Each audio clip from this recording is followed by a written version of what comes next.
and girls, a special hello goes out to the director of media for the Boston Bruins alumni, Mr. Mark Bourque. Nice to see you, Marky. Welcome to the Pro Hockey Alumni Podcast, the home of behind-the-scenes interviews, stories, and memories that celebrate the heritage of the great game of hockey. The Pro Hockey Alumni Podcast is hosted by Mark Willand. Sweeney trying to come back in the center ice for Reed. One man back, Diddick. Reed checked by Diddick. Able to keep the puck in for Sutter. Sutter for Tim Sweeney. The shot on the save. Tim Sweeney scores! Tim Sweeney wins it for the Bruins. Set up by Sutter. And the Bruins win 6-5. 1992 US Olympian and 10-year pro Tim Sweeney is our guest on episode 33 of the Pro Hockey Alumni Podcast. A Hall of Fame 4-year player at Boston College, Tim played alongside numerous future NHLers such as Craig Janney, Leetch and Doug Brown.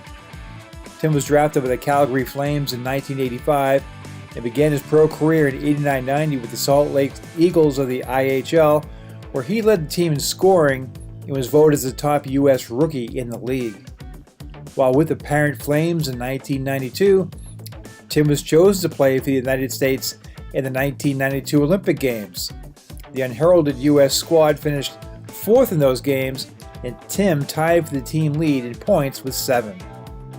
After a pair of prolific seasons with Providence in the AHL, Tim was chosen by the expansion Anaheim Mighty Ducks in 1993 expansion draft, and he enjoyed an excellent season in that Ducks' first ever campaign. Eventually, Tim would make his way back to Boston with the Bruins and then the New York Rangers, and he was productive for both teams before retiring in 1999. In this interview, Tim reveals a lot of interesting anecdotes about people he met along the way, including Stu Grimson, Joey Mullen, Ray Bourque, and Wayne Gretzky. Today, Tim is a successful businessman in Massachusetts and remains a key player for the Boston Bruins alumni team. Now, let's talk classic hockey with Tim Sweeney. We're back on the show with a 10-year NHL pro who, if you're a Massachusetts kid playing hockey, he hit the trifecta. He played for Boston College, for whom he'd eventually be put into their Hall of Fame. He played for the Boston Bruins, and he played for the US Olympic hockey team. Welcome Tim Sweeney to the show. Thanks for being with us, Tim. Well, thank you very much, Mark. I appreciate you guys having me. Growing up in Weymouth, Massachusetts, you grew up a little bit at the tail end of the Bobby Orr and the Big Bad Bruins era, and kind of in the Don Cherry Lunch Pail Bruins. I'm assuming that you had an interest in playing hockey at a pretty early age. Oh, absolutely. So yeah, I was at the tail end of the Bobby Orr era. So in the mid-'70s was huge for hockey around here. Bobby Orr, Phil Esposito. Phil Esposito growing up was one of my favorite players because he was a forward, I was a forward, and it was just being a Bruins fan back in those days was huge, and it got a lot of people interested in playing hockey.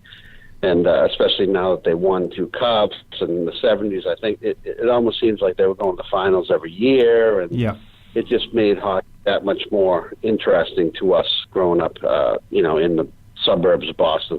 Tim, you progressed through youth hockey in the Weymouth area and then went on to have a standout career at Weymouth North High School, a public high school here in Massachusetts. I was curious why you made the decision to play in a public school as opposed to perhaps a private school or a prep school.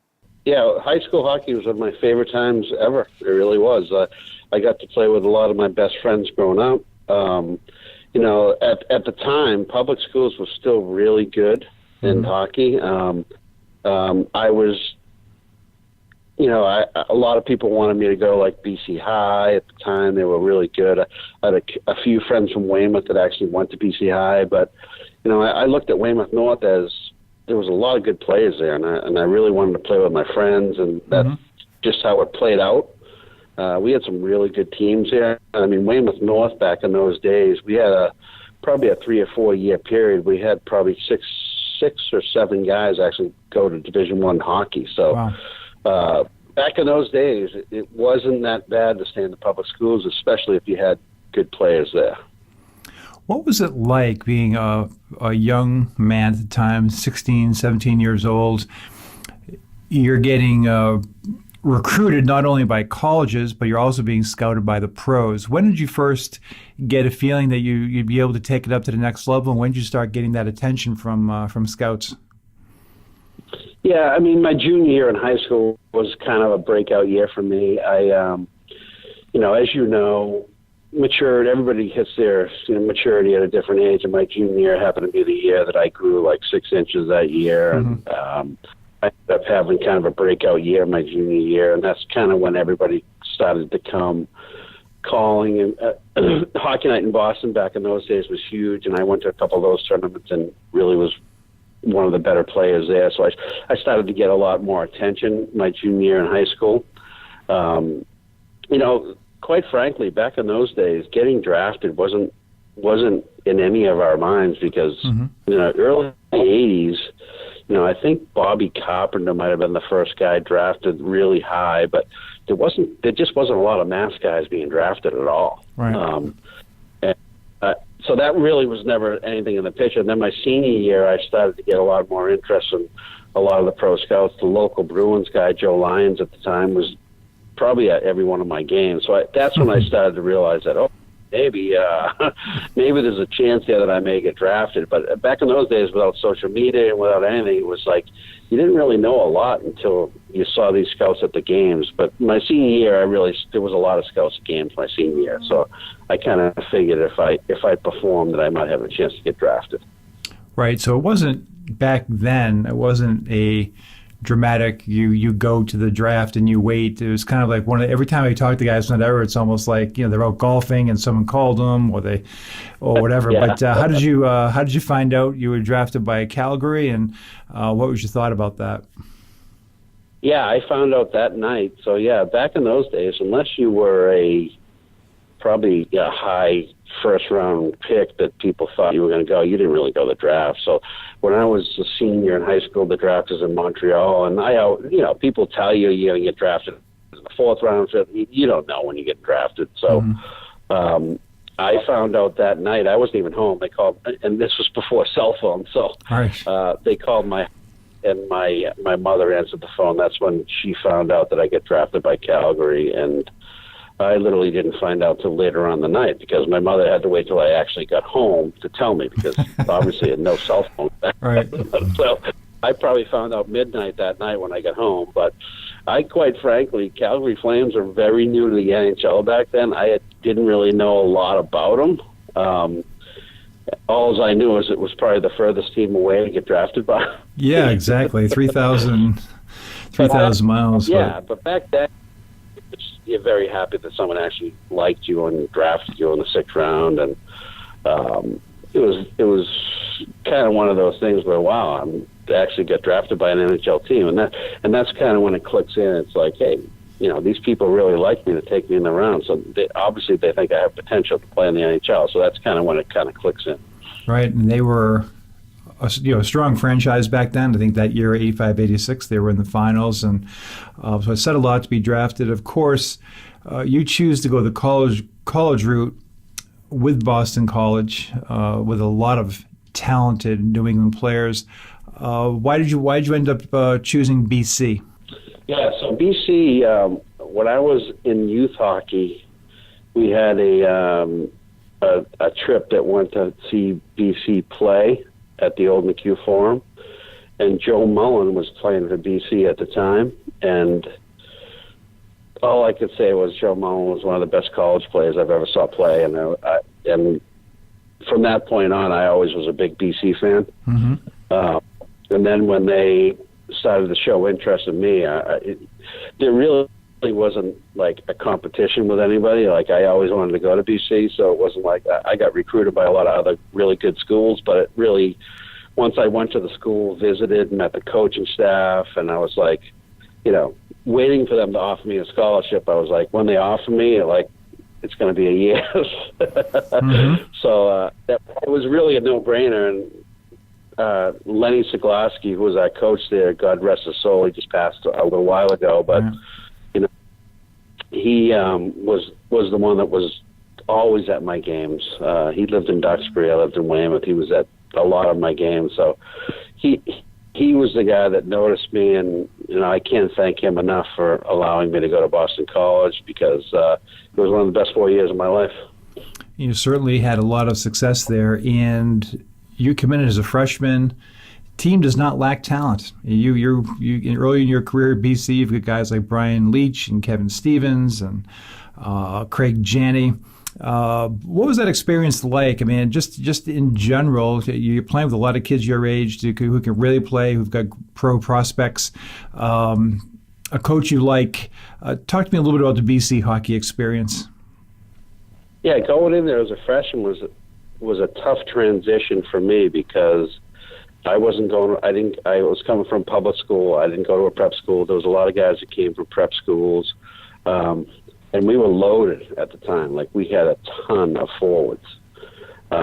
And a lot of guys in my position maybe would have said, hey, I'm going to go to a lesser school so I can play more. And that was never my thought. My thought was, I'm going to a school that's going to have the best players, so I'm going to see these guys every day in practice, and I'm going to practice against some of the best players in college hockey. And that's the way I looked at it. Like, I'm going to get better in practice every day. So my freshman year, I actually struggled a bit. I didn't play a ton. And I wasn't that bummed out about it, because we really were a very talented crew up front. We had 10 seniors that year, so I just knew as long as my sophomore year I was going to get a real chance to play. My sophomore year I got a chance to play. I played with Craig Janney in the line, and Craig, I think, as you know, Craig was one of the best playmakers there is out there, and I had a huge sophomore year. So my time at BC was great, and I think the biggest thing was just surrounding yourself with great players that are going to go on to the NHL, and that's how you get better. You get better by practicing against guys that are really good, and that was one of my fondest memories. Like, I remember my sophomore year, I had 31 goals, which in college hockey is a lot of goals. Sure is. And I wasn't even on the first power play. We had our first power play and I couldn't even complain, which is even funnier, because we Evan Stevens, Ken Hodge Jr., Craig Janney up front. Then we had Brian Leetch and Greg Brown on the points. I'm like, so who am I going to complain about? Right, exactly. We had really good players on the first power play. But it was a lot of fun playing on a team like that, because we averaged like 6 goals a game. We just could score in bunches, and it was really fun to play. But that's what I remember about BC. I got to play with a lot of good guys, but a lot of talented guys that went on to have great NHL careers. Oh, absolutely. So your career ends at Boston College. You're a first-team Hockey East All-Star, and now it's off to the rough and tumble world of pro hockey with the Calgary Flames. I was curious what that first pro hockey camp was like for you. Yeah, I mean, my camp was a little different, because the year I signed my contract, actually, Calgary Flames just won the Stanley Cup in '89. Right. They were stacked. They had, I'm guessing they probably have 6 or 7 Hall of Famers that were on that team. Oh, yeah, they were loaded. So it was going to be a tough go for me to make that team. So I knew that. So that year they were actually going over to Russia to play a couple of games. So the camp was different, because there was a lot of the guys that were left behind that weren't with the Flames. So it was a little bit different. I wasn't in a camp playing against some of the Calgary Flames. But the biggest thing that I noticed was Joey Mullen was held back because he had a groin injury, so he didn't go to Russia. Just watching work ethic during our practices, and then how well he skated and the stamina he had. You really notice when you go up against, elite athletes, that how good they are. And that's one of the things I noticed with Joey Mullen, that if you look at him, he doesn't seem like a great skater. He doesn't seem like a lot of things, but then you're out there on the ice with him, and you're like, whoa. Yeah. Like your eyes get opened up pretty quick. They sure do. When I worked for the Penguins, and Joe ended up there, again, he's just one of those guys, like you say. You see him on the street or something, you know, he just looks like a regular guy. But his hand-eye coordination, his anticipation, toughness, really remarkable. The reason why he scored 500 goals and he's one of the best U.S. guys ever, because this guy just had it. And the thing that surprised me about him the most was he was never really known as a great skater, but then you're out there on the ice with him coming from college, and I'm like, this guy is actually a pretty good skater. Right. It's all relative. So, you know, and then exactly. So and then you realize that, I know it's changed these days, but back in my day, like off ice work and getting in shape, it wasn't top priority back in those days. And when you go to your first camp and you see guys like Al McGinnis, Gary Suda, what kind of shape they're in, like, it's an eye-opener to say, hey, I have a lot of work to do. Right. You had a college schedule where you would play, you know, with tournaments and whatever, you know, 40, 50 games a year. That first year pro, obviously, 81 games, a lot of travel, and you got a tough team. You even had the Grim Reaper, Stu Grimston on that Salt Lake Golden Eagles team. What was that first year pro like for you? Yeah, the first year pro was an eye-opener because I always thought that I was a good player, and I always thought that I could step in and play with the likes of anybody in pro hockey. But the physical side and what stuff that I never saw, I saw in training camp, like Stu Grimson, who I still talk to this day. He's still a good buddy. I ended up playing with him in Anaheim. Well, he literally, in my first exhibition game that we played against Vancouver Canucks farm team, Stu Grimson had 5 fights the first exhibition game he played. So here I am, a college guy, watching this guy fight 5 times, because in the exhibition games, they don't kick you out after like 2 fights. They just let you fight. Right. So it's a crazy scenario, and I'm like, holy crap. But, you realize pretty soon that these guys have jobs to do, and that's how they're going to make it. Stu knows that he's not that skilled, and this is how he's going to make it. So that's what he's got to do. And I realized real quick how I was going to make it, and that was going to be how to score. Right. And that's what I did right away. I think I established myself as a scorer pretty much right in training camp, and it led to me actually leading the minor league team in scoring that year. So I established myself really quick that, hey, I'm gonna be able to score here, and I'm gonna score, and that's what's gonna get me to the NHL. Good decision, and you scored you scored 46 goals that first year, 89-90. The next year, you get to spend time with the big club, and as you said, the Calgary Flames of that generation were loaded with hockey legends, Sergei Markarov, Doug Gilmour, Joe Nieuwendyk, Al McGinnis, Theo Fleury, Joey Mullen we talked about.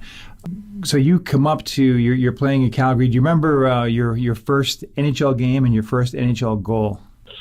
Mark, I will never forget my first NHL game, first NHL goal. You know why?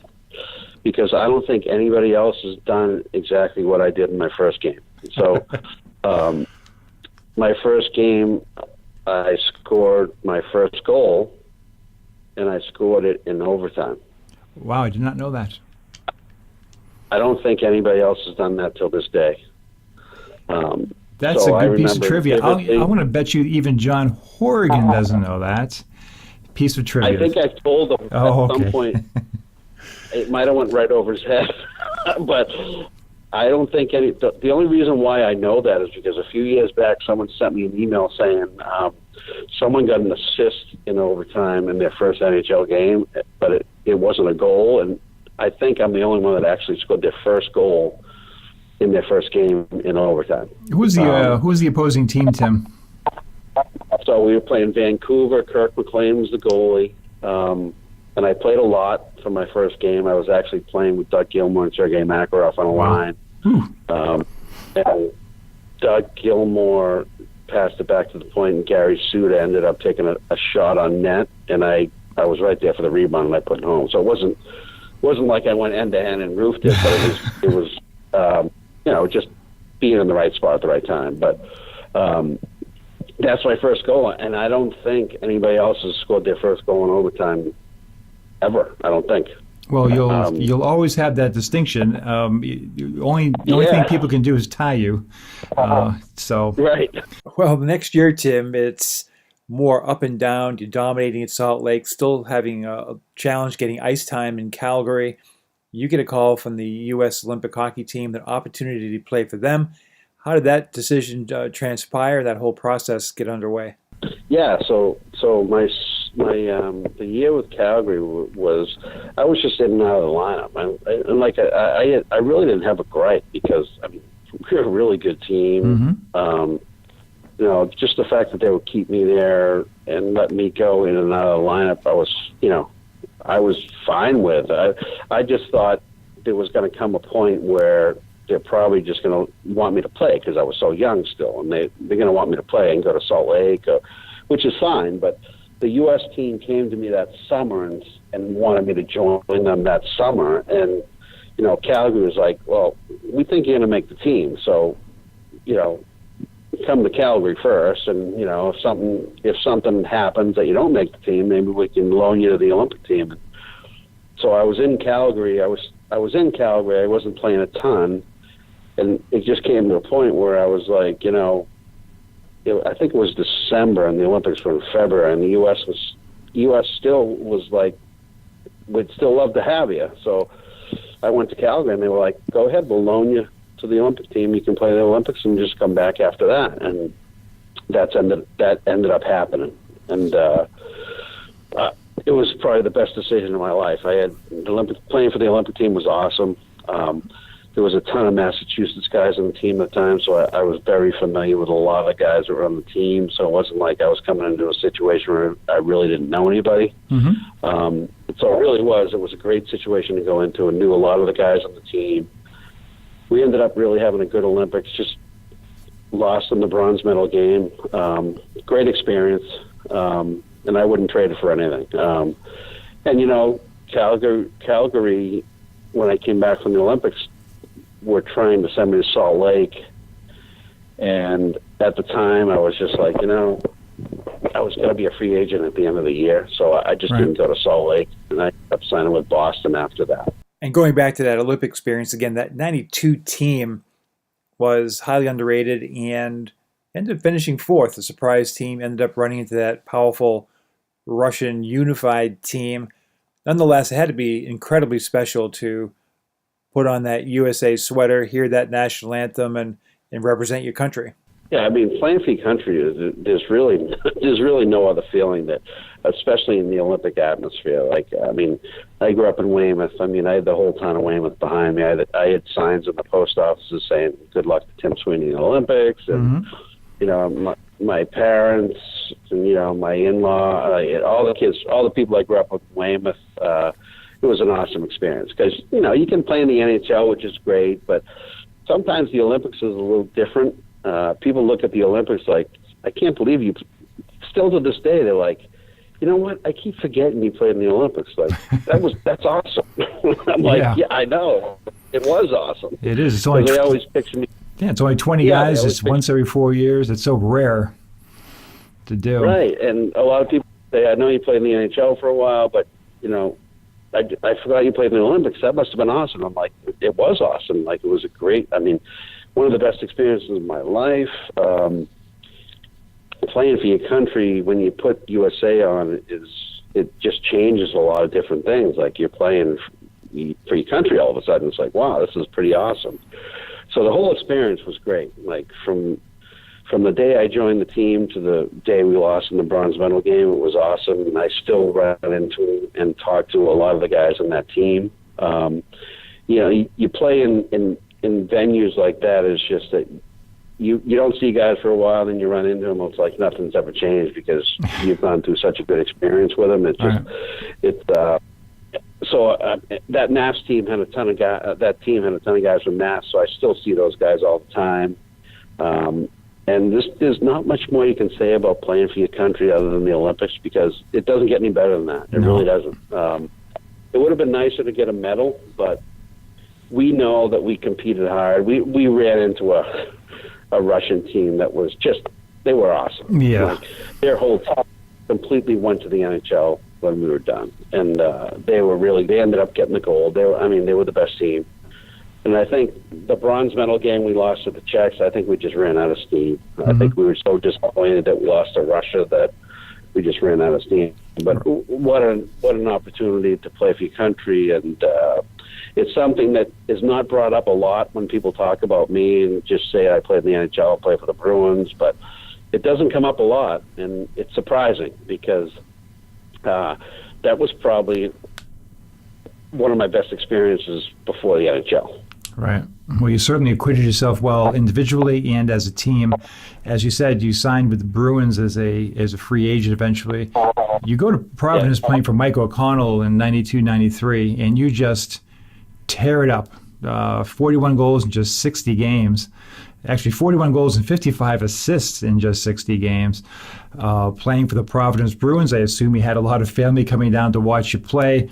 You get a call up with the Bruins that season as well. I was curious, what was it like playing for Ray, who was about his 12th year at that point, on his way to a obviously certified Hall of Fame career? What were your impressions of Ray as a teammate? So Ray was the ultimate teammate. I loved playing with Ray. Ray was one of those guys that went out and practiced every day and worked harder than anybody else, came to work every day, and he set that precedent for everybody that was behind him that, hey, this is what I'm doing every day. I'm working hard. I'm one of the hardest workers, and I expect you to do the same. And I think he set that precedent right away. Mm-hmm. So you came to work every day in practice.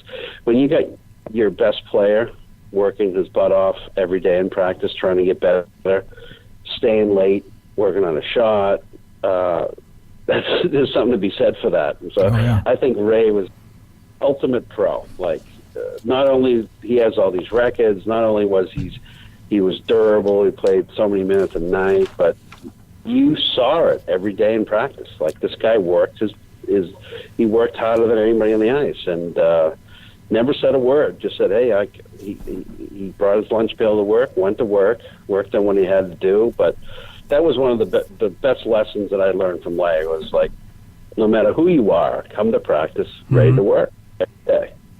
And that's his mantra. Like, he played for 22 years, and that's what he did every practice. And I think anybody that's played with Ray would tell you the same thing, that he could be funny at times, but he was always serious when he got on the ice, and he was always one of the hardest workers as well. Right. I see that sometimes in the alumni games. If you guys fall behind, he dials it up. He'll dial it up a notch. Wants to win. It's great to see. It was funny too. Just as an aside, I was behind the bench for a game in Rockland, and I was standing next to David Jensen. And at some point in the game, the puck came through the middle, and Ray collected it and wheeled out of his own zone, just behind his own blue line, and wheeled out through center. And it's funny because both David and I both looked at each other like, just saying, like, wow. You can almost hear the difference of his skating, like the way his skates just dig in and glide. Even to this day, when he's 58 years old, you can still see that skill there. He had such a powerful stride, and you could hear the ice moving. Like, I mean, he's about, I don't even know how tall he is now, 5'11", but his legs, if you haven't seen him, are like tree trunks. So right.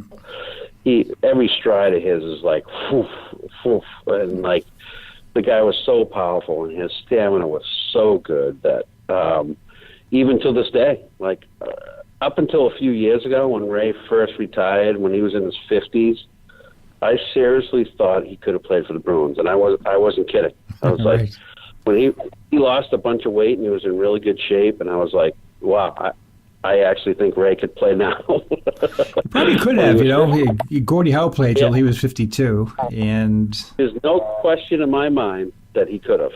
Mm-hmm. The way he skates, the way he thinks the game, how tough he is, there's no question in mind that he could have. And I guess he might have thought about that at one time, but yeah, he's such a good player, such a good guy on and off the ice. But at one time when he was 50, he was still in the shape that I thought he could have played. Right.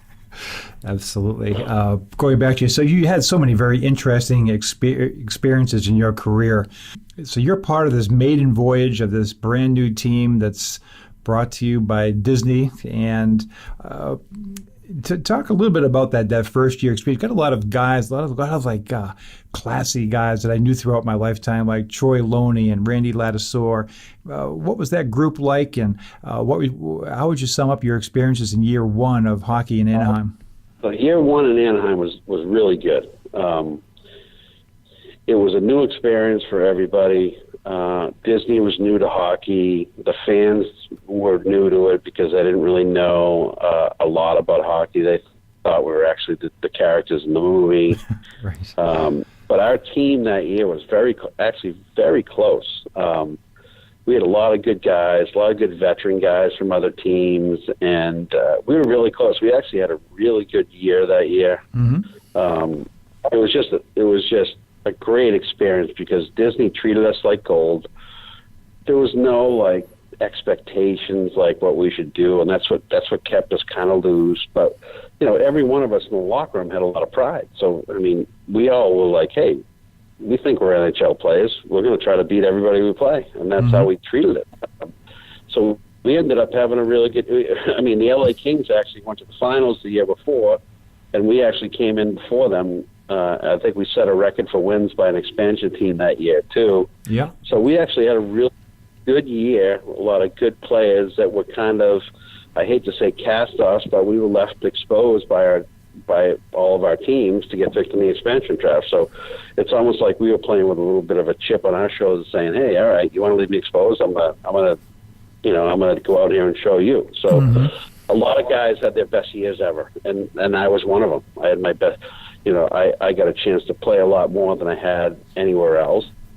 So I had one of my best years ever. And if you look top to bottom from that lineup, I think you're going to see a lot of guys in that first Duck teams really had their best years.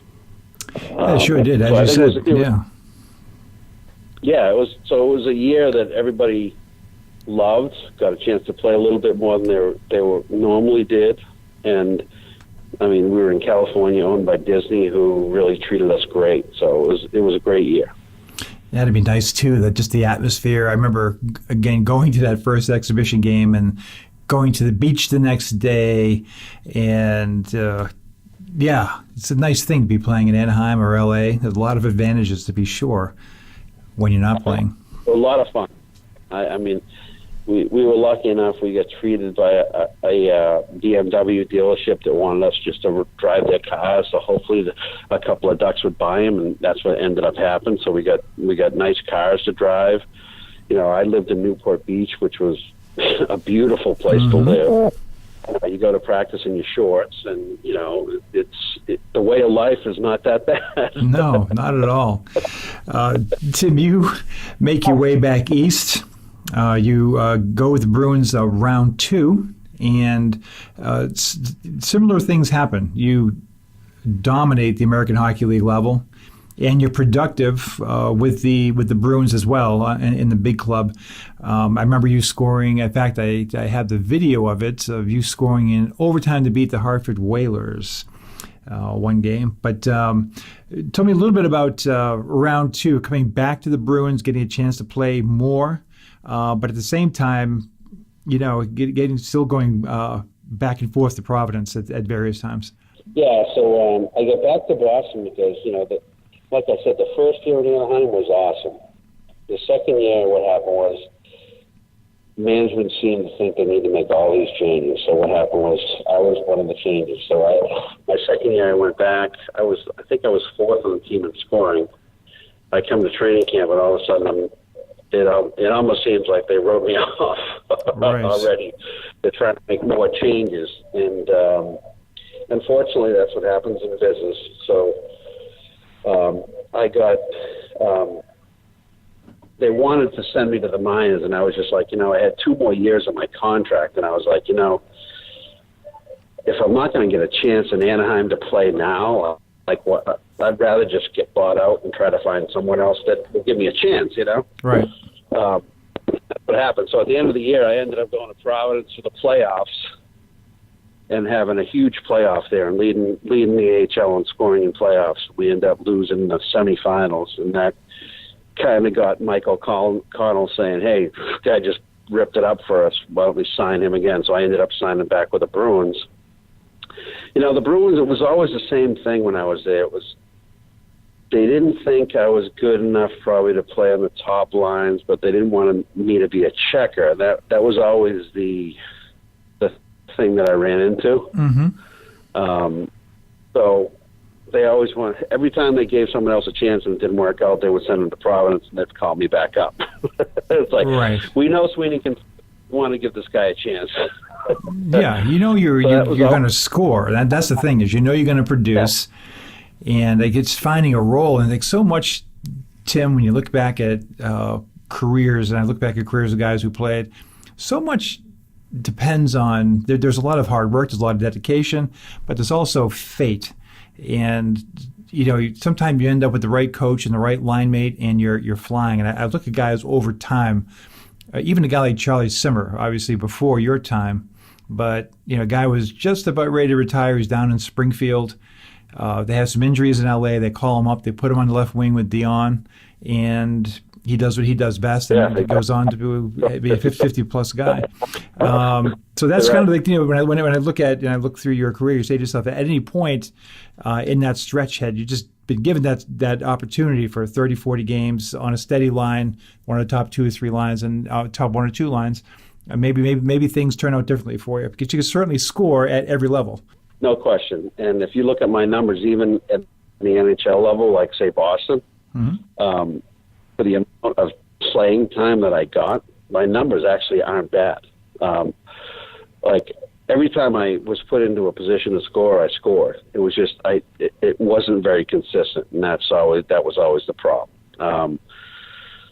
So, it is what it is. But if you look back at my career with Boston, I think my last year with the Bruins, I only played 36 games, but I had like 20-something points. I mean, that's not a bad clip. So if you look at your last 2 years of the Bruins, you played 77 games, you had 18 goals, and that's with relatively limited playing time and without a lot of power play opportunities.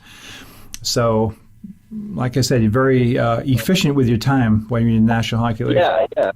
And that's just the way it was. I mean, back in those days, that's just the way it was. They had guys that they thought they should play because they were probably making I mean, it happened to me with the Rangers. I mean, the Rangers, my last year, I ended up getting on a line with Pat LaFontaine and Kovalev, and we ended up doing really good for a good clip. Then all of a sudden, someone's making more money than I am. I have a bad game. They put me back to the 4th line, and then, you get buried there for a while. It's just one of those things that, if you're not on the big contract, that they can do what they want with you. Right. It can be a ruthless business. It's not always what it's cracked up to be, and it's like it's such, especially then. There's just a lot of. I'm not trying to make it dramatic, but there's just a lot of pressure. Yes, it's a great life. Yes, you're doing what you want to do, but at the same time, it comes with a lot of instability, a lot of physical injury, and a lot of insecurity. Oh, no question. A guy in my spot, absolutely insecurity, because you don't know if you're in the lineup, you're out of the lineup. You don't know if you're going to get sent to the minors because you have a bad shift. Or back in those days, that's how it was. Like, they kept you walking on eggshells. Like, you could not have a bad shift, or am I going to the minors because I made a bad play, or am I going to right. That's how it was. Like, I'll give you a good example. Colin Campbell was my coach with the Rangers. All right, I was having a good year with the Rangers. If you look at my numbers, they're pretty good, and I didn't play a lot, but I was going through a stretch where I wasn't scoring, but I was on the 4th line, whatever. Right. If you're going to play 4 minutes a game, you're not going to score. Mm-hmm, right. And so we're coming into Boston, right, my hometown, and he's well aware of it. They don't tell me I'm not playing until after warm-up, and I got like a bunch of family there. That's how cutthroat. So I have a bunch of family in the stands, bought tickets for them. I find out after moments they called up someone from the minors to play in my spot. Right? Mm-hmm. And guess what happens the next day? They send him back down, and I'm in the lineup. So, what does that tell you? Right. It was cutthroat, and he's trying to send me a message like, you better start playing better. But how can I play any better if you're playing me 4 minutes a game? Oh, right. Especially at a time, you would love just been on cloud nine out there playing with your hometown. He did it on purpose. You're right. He did it on purpose. He did it to send a message. It was like, hey, okay, I get it. Right, I get it. But those are the things that went on back in the day that you got to deal with. Right. You talked a little bit about Ray Bourque's preparation and his off-ice demeanor. What was your impressions of Wayne Gretzky as a teammate? Wayne was great. He really was. He was at the end of his career, like you said, and just watching him, how he did everything on a daily basis, how he prepared for games, and the thing I noticed most about him was he had such good hands that you could throw him a pass. You could throw him a pass in his feet, in the stick, bouncing. He had that thing corralled and ready to go in a matter of seconds. Mm-hmm.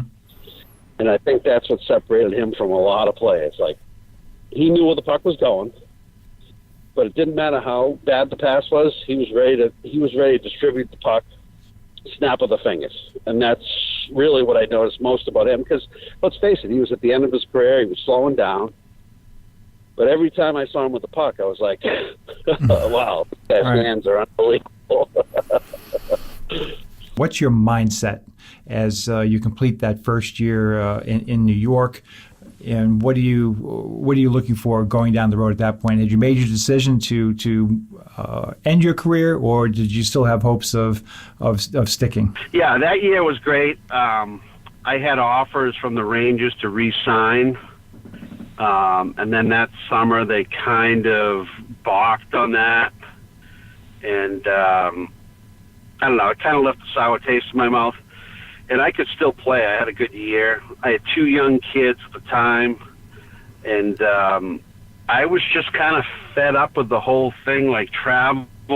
And, I knew I had an education that I could maybe start a new career. So I think I was 31. And at the end of the day, I said to my wife, I was like, I don't really think I want to go travel somewhere else and move and start in the minors again. I was just kind of done with it, because I was like, if no one wants to sign me after the year I just had with New York's, Right. playing with Pat LaFontaine, scoring goals, then all right, I've had enough. Right. Because, like I said, I was 31. I had an education. I had a finance degree, and I was like, I'm going to start doing something else if that's the case. So, and that was the case. I ended up signing with the Providence Bruins, which was closer to home, and I could drive down there. But after the first 2 games I played, my heart was not in it, and I was like, you know what? I think I'm done. I think I'm just going to go start my new life. Mm-hmm. And Tim, as we get down to the end here, I just wanted to ask you, when you make that decision to leave the Providence Bruins and leave your hockey career behind, something you've been doing almost your entire life, what is a lot of people, understandably, have an adjustment period where you've had this life solely focused on, or in many ways, a lot of focus on your career in travel and practice and everything regimented. Did you have an adjustment in 1998, 99 when you decided to pack it into the non-playing part of your life? Yeah, the adjustment was it was a little bit tough, because this is all you do since you're a kid. And the good thing that happened when I decided to stop playing was I got a call from Jerry York at BC, and he was like, Tim, I just heard you were done. He was like, we have a radio position open if you're interested, and we'd love to have you do the radio. And I was like, you know what, that sounds pretty good. Because I didn't really know what I wanted to do. I was going to give it a year to see what I wanted to do. And so I actually got to follow BC, which I hadn't followed for 10 years, and follow and go do the games and do radio and kind of let me relax for a little bit. Right. And it turned out to be great because I at the time BC was great. I think for the couple of years that I did radio, they went to the Final Four twice, lost in the final. So it was actually it was a lot of fun. Kept me in the game a little bit, but it gave me a little time to figure out what I wanted to do afterwards. And I really never looked back. I never got a lot of guys that retire look back and say, hey, I'm going to come back and try it again. But I never really did look back, and it gave me that year to say, yeah, I'm definitely done. And then I'm going to go into finance and try to find a job. Absolutely. But sticking with hockey, of course, you've gone on to be a great contributor with the Boston Bruins alumni, although this year you're on the shelf. Yeah. This year on the shelf. How are you feeling? You had a hip replacement? I had a hip replacement about 4 months ago. I feel pretty good, but it's just one of those things where, I had a lot of bent-up arthritis in my hip. It just got a time to get a new one. But I feel pretty good right now, and I'm looking forward to maybe skating again in the near future. But I feel good. That's cool. You're looking good. And I'm just curious, going to again with the Bruins alumni, I've been involved with them for, I guess for you guys, with 5 years now. A really close-knit group, all the way from the staff of Battleship Bob Cormier and the players, and obviously doing a lot of good throughout the community. Tell me a little bit about that experience, being able to continue to suit up with the Bruins alumni. Yeah, I think it's great. I mean, I got involved with the alumni right away as soon as I stopped playing.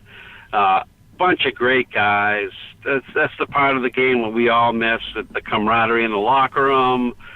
People busting each other's chops. It's so much fun to be around the guys. And that you talk to any NHL player, that's the most they miss out of anything is you spend so much time together, traveling in the locker rooms a couple hours before games, in the locker rooms during practice. That's the camaraderie that you really miss when you leave. And so that keeps it going, keeps our juices flowing. And, I've been playing for the alumni for 25 years. It's Wow. a lot of fun. We get to raise money for a lot of good charities, and we have fun doing it. Absolutely. And my final question for you is, your son Timmy played in the Final Four D3 for Salve Regina hockey, and it reminds me that you've got, based on your experiences both in life and in hockey, what are the type of lessons did you try imparting from your kids for some of the lessons that you learned along the way in your career, and how you would communicate that to your kids as a lesson for them to learn? Yeah, I mean, it's my son playing hockey, he got to the Final Four. I never did at BC, and the thing about hockey is it's you want to be a good teammate, you want to get better every day, and it gives you a lot of life lessons. And I think that's one of the things that I portrayed to my son, that not everybody can do what I did. I mean, that's just not the case. Not everybody can do that, but along the way you can make lifelong friendships, you can get better every day, and you can go to school. Going to school and playing Division III hockey is an accomplishment. Right. Not a lot of people are doing that. So go enjoy your time for 4 years, and hopefully you can get, they got to the final game, and enjoy your experience. It goes by very quickly, but you can learn a lot of life lessons while you're doing it, and that's one thing I tried to tell my son. Absolutely. Well, Tim, we really appreciate the time today and being on the show, and it was great to talk to you, and we will look forward to seeing you on the road very soon.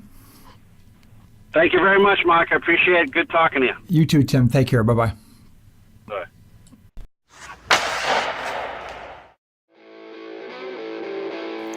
Thanks for listening to the Pro Hockey Alumni Podcast.